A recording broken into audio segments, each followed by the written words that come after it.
ปอด3.2ครับนี่สมมาจากร้านดังเละเทะเลยครับนี่เละเทะเลยทำเครื่องเอาไม้แล้วเสียงก็มีเสียงการดังแซ่ๆเลยร้านดังครับร้านดังสุดท้ายก็มาจบร้านธรรมดานี่แหละ3ได้3.2สุดท้ายก็มาจบร้านธรรมดา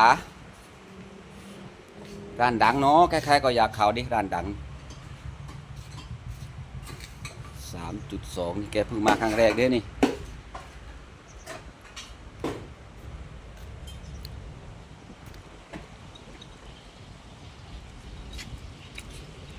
กำลังทำความสะอาดให้แกอยู่นี่อันนี้ล้างให้เสร็จแล้วฝาหน้าเครื่องรั่วใส่เต็มเลยFord 3.2โอเค